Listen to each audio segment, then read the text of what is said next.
siempre hay más podcast, señores. Estamos en el podcast número 29.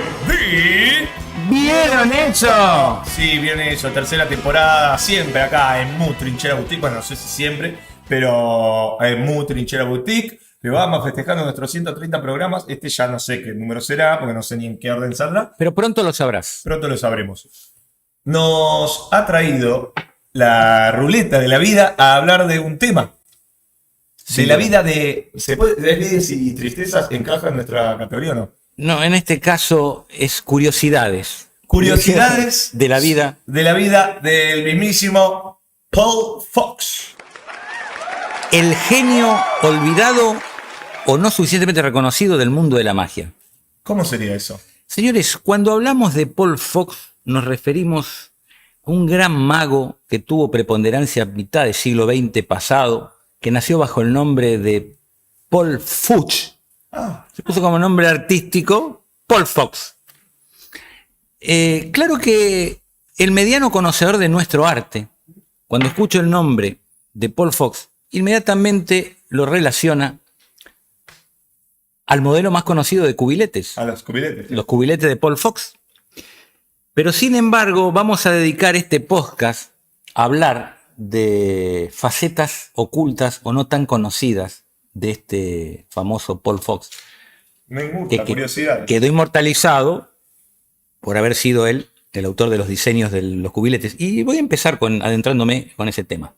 Por favor. Siendo él muy amigo de Dave Vernon, y de hecho cuenta la anécdota que cuando un joven Dave Vernon estuvo en la ciudad de Colorado, en el estado de Springs, creo, sí. Le habían dado el teléfono, un amigo de él, no recuerdo quién, dice, cuando estés ahí, llama a Paul Fox. Llama a Paul Fox lo atiende y dice, hola, yo soy un aficionado que quiere hablar con Paul Fox. Y Paul Fox dice, yo no me reúno con aficionados, dice. Uy, qué mal. Era medio amargo. Medio seco. Sí, viste. Seco como lengua del oro, sí. Digo, hago la aclaración porque viste que hoy en día todo el comentario sincero es amargo. Y es como, no, basta de todo endulzar. Bueno, el tipo dijo, yo... De hecho, el 90%... Fue sincero, sí, directo. De hecho, el 90% de los magos que se...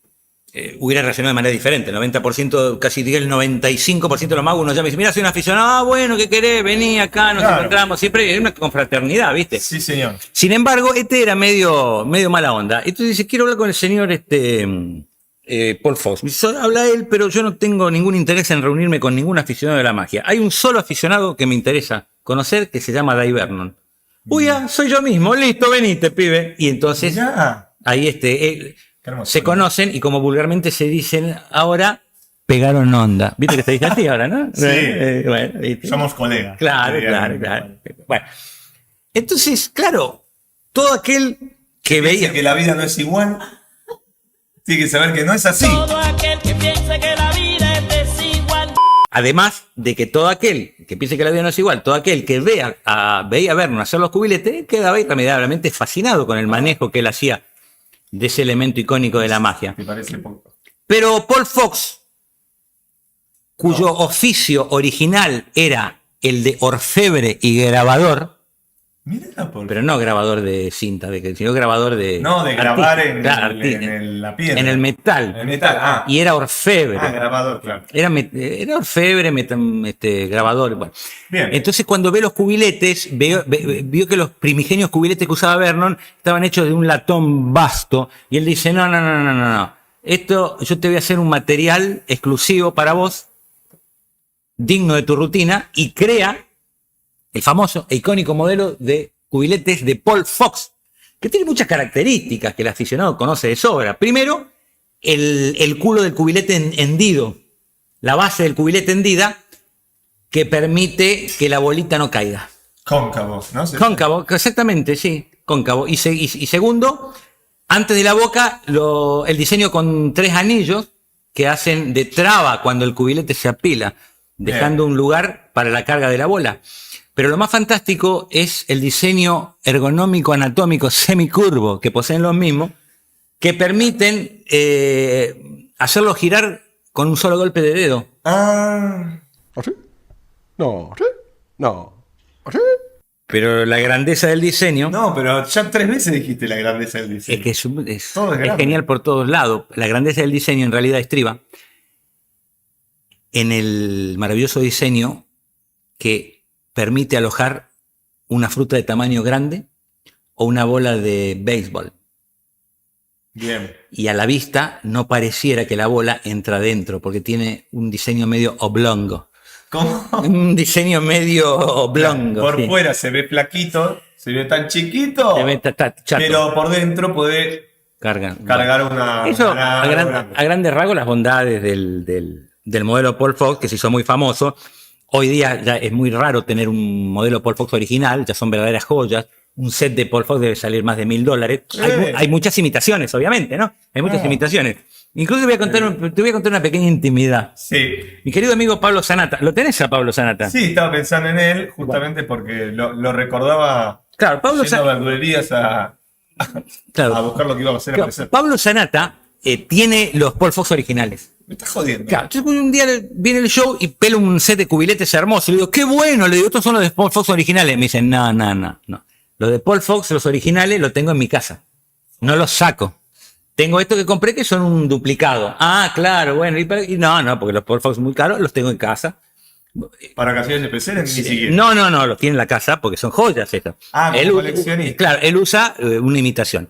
Igual, gruesa, una imitación de Paul Fox de cubiletes maravillosos, los cubiletes que usa. Un día tengo la ocasión de ir a la casa y le digo a Sanata, escuchame. Ahí en... Villa Ballester. No Bueno, diga, bueno. no diga. Estoy en la- Hoy le toca el timbre. Estoy en la biblioteca de Pablito Sanata y le digo, ¿no me puedes mostrar los originales de Paul Fox? Sí, toma, me lo muestra. Y los originales de Paul Fox son de inferior calidad que la copia. Me estás jodiendo. Sí, bueno, Mentira. claro, pasa eso. ¿Y él te reconoció eso o no? Sí, lo sabe, claro. Los originales de Paul Pero Fox vos le dijiste y él te dijo sí, es verdad. son de menor calidad, de menor peso y todo. Sí, claro, los de la copia son mejores. Y es verdad, ahora, lo que pasa es que ahora hay cubiletes que son verdaderamente unas virguerías de talladura. Hay una casa que se llama Ring & Think, que hace unos cubiletes espectaculares de una sola pieza, trabajados, tienen un sonido, parecen campanas, una cosa maravillosa.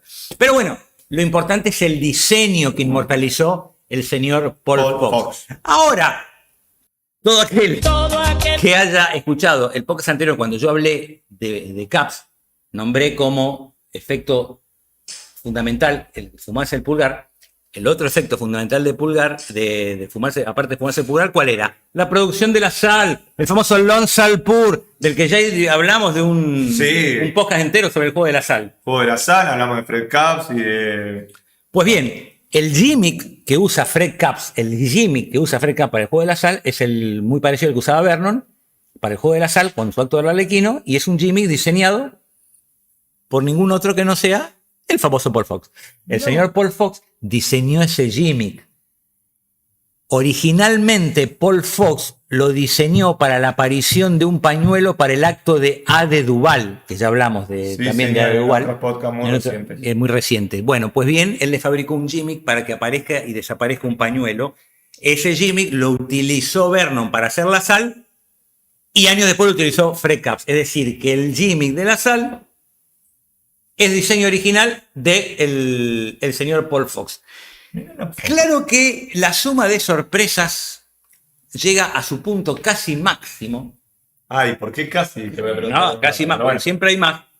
Cuando vemos que en la anteriormente ahora mencionada, el Vernon Touch, Dave Vernon mismo nos dice, Me gustaría hacer algo con el Vernon Touch para estos podcasts. Se me deberíamos, ocurre a mí ahora. pero qué tipo ocurrente, deberíamos. Como si hubiera habido una voz merpiniana que me lo susurró. Bueno, estás en contacto vos con lo divino. Sí, Bueno, el Vernon Touch, ¿qué dice? O casi llega a su punto más alto. Cuando Vernon, en el Vernon Touch, nos habla del Tarbell, de la colección de tomos del Tarbell, de esa monumental obra. ¿No? Yo tengo todos, Sí. menos los últimos 7. Ah, claro que bien. Bueno, Bien. genial. Los 8 tomos del Tarbell. Nos dice Vernon, escrita por el famoso Alan Tarbell, pero nos confiesa Vernon, él era muy amigo de Paul Fox, que en gran parte el responsable del material que está en el Tarbell es Paul Fox. ¿Qué?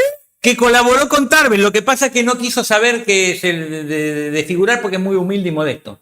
Era un tipo muy humilde, muy modesto. Sabemos que él tenía muchos problemas de salud. Él era tuberculoso, tuvo que mudarse varias veces buscando un clima pertinente y siempre andaba medio complicado de salud. Pero su natural modestia hacía que él hizo que él no haya quedado, no se hiciera la víctima. no, claro, y no quedó en la historia como uno de los responsables del el curso de Tarver. Lamentablemente no sabemos exactamente qué es lo que colaboró.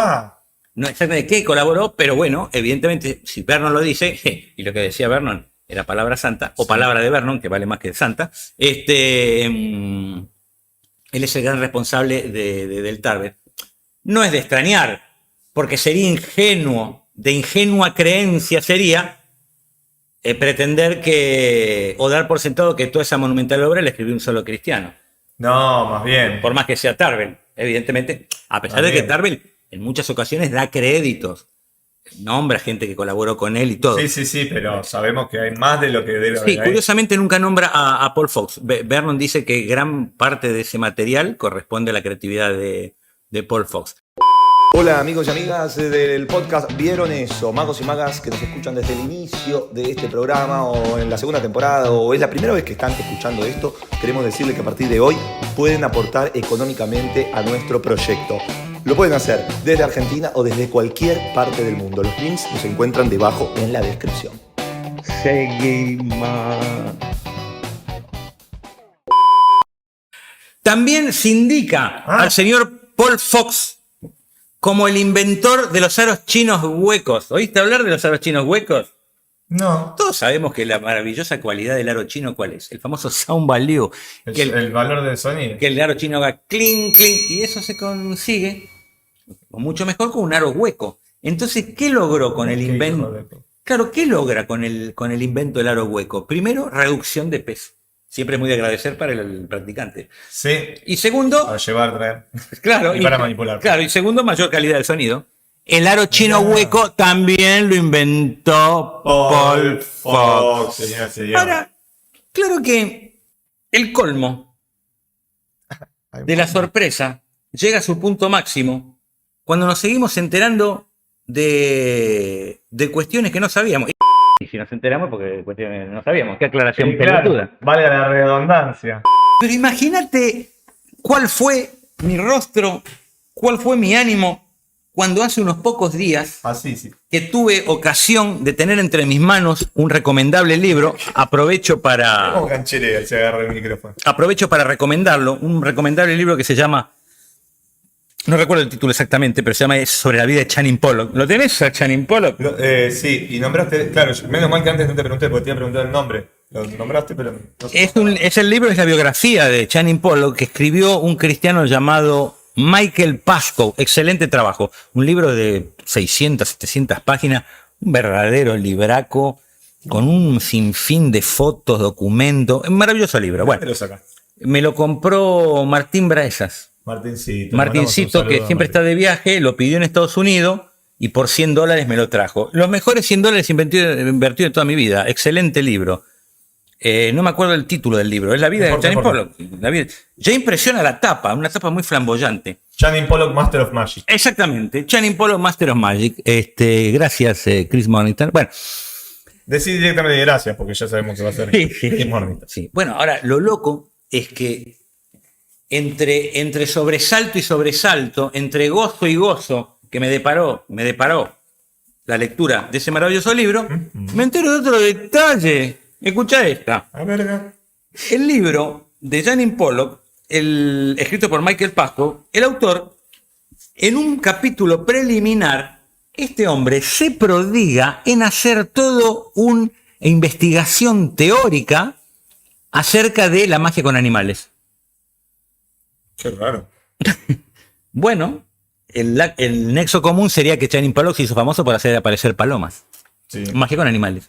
Claro. Tenés razón. Claro, entonces Michael Pascoe decide dedicar un capítulo investigativo acerca de toda la saga de lo que es la magia con animales. Empieza reseñando los primeros libros en donde el mago hacía aparecer un conejo, donde aparecer una gallina, Habla de que el primer mago de la historia fue el mago Dedi, que le arrancó la cabeza a un ganso y se la restauró. Sí. Pasa por las obras clásicas formativas de nuestro arte, los libros de Hoffman, hablando de los efectos que enseñaba él para hacer aparecer un conejo o un pato. Y habla, por ejemplo, de un capítulo del Tarbell. ¿Lo tenés? ¡Hey, conejo! Hay que poner. ¿Lo tenés al Tarbell? Sí, ya te dije que tengo todo menos los primeros 7. Bueno, perfecto. Bueno, genial. Bueno, hay un capítulo en el Tarbell que se llama Magia con animales. Y enseña a Tarbell cómo hacer. ¿Dejó algo sin explicar, Tarbell? No. Muy poco. Sí, porque ganó Milei, eso no lo explico. No. Pero bueno, Pero ya varios sacaron libros. Sí, ahora sí. Ahora todos quieren explicar. Todos Bueno, saben por qué. y Tarbell explica, por ejemplo, cómo hacer aparecer un conejito. Ah, bien. Sí, y cómo hola, soy un conejo. Conejo! Y bueno, y entonces todo eso lo explica Michael Pascoe, ¿viste? Y cómo, y a quién se le ocurrió por primera vez producir una paloma de un aparato. ¿Y a quién se le ocurrió por primera vez producir una paloma prescindiendo de aparatos? Es decir, por medios manipulativos. No. ¿Y quién aparece como pionero en ese campo? No me lo digas, yo lo sé. ¿Quién? Paul Fox. ¿Vos podés creer? Paul Fox. También Paul Fox mojado en la magia con paloma. Es decir, Pero todo hizo Paul Fox. ¿te das cuenta que por qué vale la pena el podcast? ¿Cómo Escuchame. no está más mencionado? Exactamente. Bueno, a partir de esto creo que se va a conocer más. Pablito Zorro. Paulo Zorro. Zorro. Paul Fox. Vos sabés que la historia conocida de la magia se indica a un mexicano llamado Cantú como ser el primer mago que hizo Así que aparecer. es Hoffman. No, Cantú. Se indica al mago Cantú que murió en un huracán. ¿Sabías? No. Eso no es chiste. Sí, en un huracán. Venía manejando de un huracán y se hizo mierda. Sí, obviamente. No creo que te deje bien un huracán. Sí, increíble. Bueno, Candú. Cantú. Cantú. Cantú. No, Chandú no. El señor Cantú se llamaba Abraham Cantú, era su apellido verdadero, el señor Abraham Cantú, que le pusieron Abraham por motivos prácticos, ¿viste? ¿Por qué? Y tocaba el portero eléctrico y en vez de decir quién es, Abraham, decía directamente. El padre de las naciones, ¿no? Es Abraham. Abraham. Bueno, entonces todos indican a Cantú como el primero que hizo aparición de palomas por medios manipulativos. Pero el que lo ayudó a controlar el acto fue Paul Fox. estás cargando. Paul Fox fue Figuretti. es como Forrest Gump, está en todas partes. Paul Fox fue pionero también en la producción Pero de... esto lo cuenta Paul Fox, es el gran pez. También, otro, no lo viste. Sí, como el gran pez, sí, claro. Escuchame. No, pero no es que sea el gran pez, Justamente. justamente todo es eso, son crónicas, porque él no dejó constancia de eso. Claro. Era un hombre muy modesto, Y sí. y también... Por tus frutos te conocerán. Sí, y también él fue considerado No hace en su falta época, fue considerado un gran manipulador de cigarrillos, una especialidad que hoy está un poquito ya pasada de moda porque nadie... Sí. Pero ha tenido grandes grandes exponentes, el mayor de ellos fue Cardini, pero según escuché, No. el medio se le adelantó a Cardini también con los cigarrillos. Con los cigarrillos. Bueno, cuando una persona es elegida, y evidentemente creo que cuando hablamos del señor Paul Fox, también conocido con el nombre artístico de Paul Fox, que inmortalizó esos maravillosos cubiletes, esos maravillosos aros, ese maravilloso Jimmy de la Sal, y ahora nos enteramos que la maravillosa posibilidad de producir una paloma a partir de un pañuelo, queda indefectiblemente su nombre grabado a fuego en el postre Balcarce de la magia universal. Fuerte aplauso. Bonus track agregado de último momento. Paul Fox también fue el inventor del famoso Die Tube Barrel Shape, es decir, el manicolor sistema barrilito, aquel tubo que permite cambiar un pañuelo de un color a otro, sistema barrilito, que permite la introducción de pañuelos más grandes, como bien nos enseña Vernon en el video de Revelation. Esto último no lo dije, no porque me lo haya olvidado, sino porque no lo recordé. En el río hay un gran pez. Todo